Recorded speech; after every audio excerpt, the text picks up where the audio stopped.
Hi everyone, it's Rachel Kleinman from rwcrafts.com.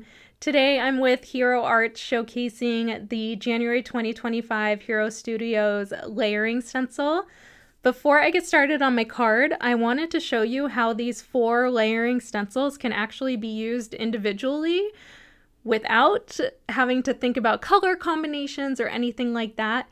So you see right here, this is just stencil 1. So that's just the first layer. You could very easily just use that on its own for a beautiful Valentine card, anniversary card, best friend card, whatever it might be.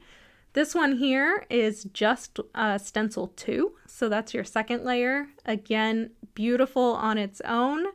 So I inked all of these up for you. I'm sure you'll see them later on Instagram. I will certainly turn them into something more. And this layer 3, it has that perfect center space for a stamped sentiment. You don't even have to layer it. I think the third stencil layer could make for a really good 1-layer card if you wanted to do that. And then this is layer 4. You can see it's more of a simplistic look, but could still certainly be used on its own or maybe just paired with the third layer. So I wanted to first show you that you're really getting 4 stencils in one with this, and of course the bonus that they will layer so beautifully. So now I'll get started on my card. I'm starting with the lightest color that I'm using today. This is Naples Yellow. You see that this is one of our brand new reactive glitz ink pads. It has a beautiful shimmer in person. I will say it's hard to pick up on camera, but I promise there's a shimmer there. You can almost see it on the foam on the ink pad that it has some shimmer to it. So that is layer 1. The great thing about Hero Arts layering stencils is that you see on each stencil, each corner has a little tiny square, and you can use those squares to help match up your layers. Or you can just tuck it into the top left corner, top right corner, whatever works for you.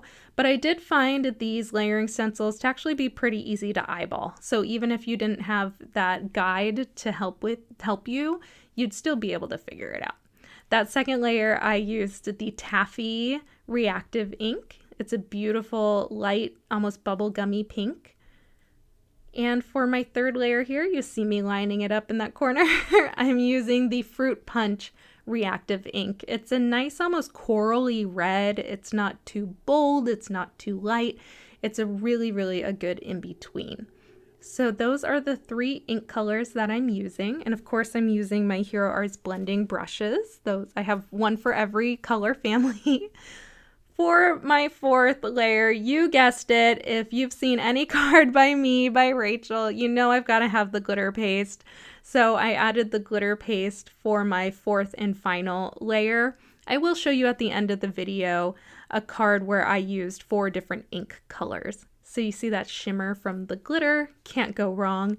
I did a test run and I actually used the Hero Wax. So that one uses gold.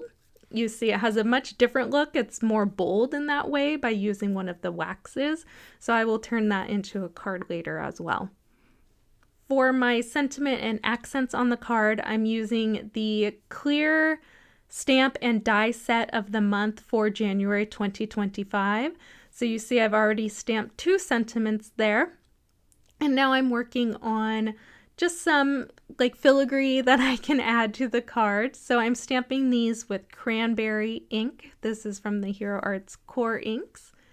And I stamped a lot of them because my issue is that I don't plan cards ahead of time. I just start making and see what works. So in my head, I thought I'd be doing this beautiful, bold, wreath with all of these several different pieces that I stamped and die cut. But you'll see that's not quite what happens, but that's okay. I'll have some extras for later and maybe for all of those 1-layer cards that I showed you earlier with the single stencil layers. So I've got all of those die cut there, all of my little clovers and hearts and my sentiment. And now I'm going to cut out with the scalloped rectangle infinity dies this panel. I thought with all of the hearts, the scallop was a really nice, almost feminine touch for that. So you see there's my panel there. Looks beautiful. And now I will speed through my assembly. I will say there was a lot of different trial and errors that went into this before I decided on my final design. I went with a more simplistic design. So I really wanted to just border the opposite corners with some of those accents from the stamp set. And you'll see that I did stamp some more of those like heart clover images in the Hero Arts Intense Black. That's because I find that black is such a powerful, powerful color. And especially when it's on a warm tone card like this, just having the black sentiment felt like something was off balance. So I wanted to balance it by adding some more of these black heart clovers there. And you see I'm just creating somewhat of a motion on the card, so it moves from the upper left corner down to the bottom right corner.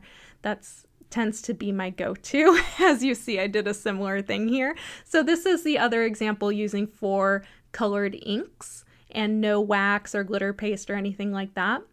And what you want to do, you want to make sure that when you're blending on top of some of these that you're not going to get brown. So if you want to do a test run ahead of time, I would highly recommend that.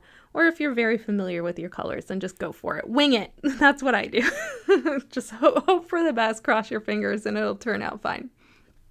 So now I am placing my main panel onto a card base. This is Peony cardstock, cut at 5.5 by 4.25 inches. And that completes the card that I've shared today. Thank you so much for stopping by. I hope you have fun with this amazing January 2025 release. And Happy New Year and Happy Valentine's Day. Thank you for joining Hero Arts, and I'll see you around. Bye.